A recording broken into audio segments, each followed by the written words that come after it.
This is my version of crispy ham and cheese chicken. We start out with some nice, freshly picked spinach leaves, some lean, unsalty ham, and some nice chunks of pepper jack. 2 eggs, which I'm going to whisk together, and some flour with paprika and pepper, freshly ground pepper. And then we have the panko with Parmesan cheese, rosemary, freshly cut, a little bit of paprika, few crushed red peppers, pepper, and salt. And then we have the butter I melted to put in with the panko. Now we start with a nice, beautiful breast that's already been cleaned and trimmed.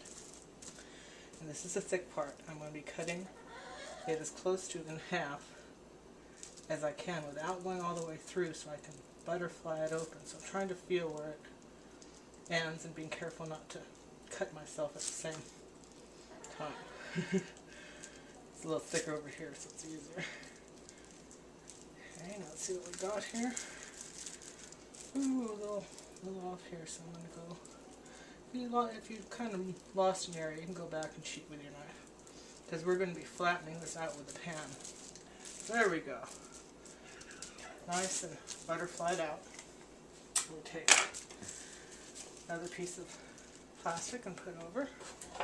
My favorite weapon here. I'm going to flatten this baby out so it is even thickness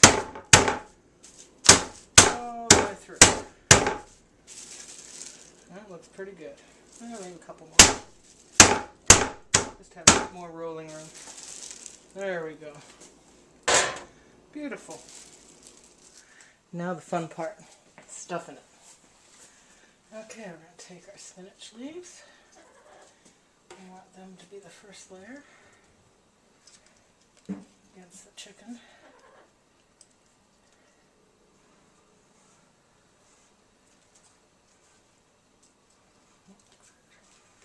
Then the ham.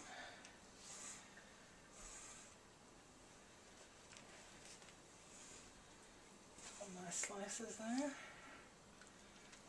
then we're going to put cheese. Looks good.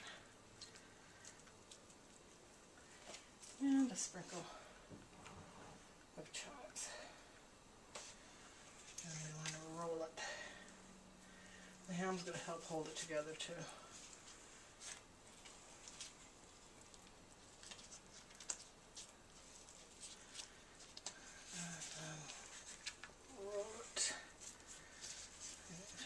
Tucking under area if possible. But we're going to be breading this, so a lot of this will be covered up with the batter. So it'll actually seal the good stuff in there. And then we'll do the same with the other one. Switch areas here. And this one I think I'm going to do a little different. I'm going to put the ham first. Let's see how that does. I don't know if it'll make any difference, but I'll put some nice spinach there. Nice piece of cheese right in the middle there. And some of those nice green onions. Let's see what we got here.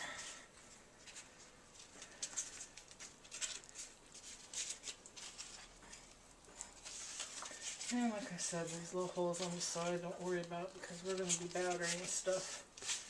And the batter is going to help hold it together. And I'm going to use a few toothpicks. Now we're ready for breading. Start with the flour. And just simply roll it. Roll it around. Be careful to keep everything inside.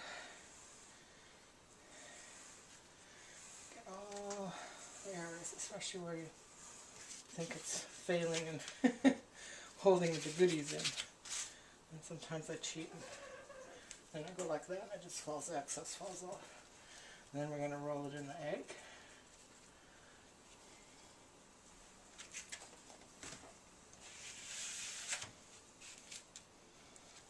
Roll it all the way over. And then we're going to roll it in the panko. And you want to get a even coat of panko on there.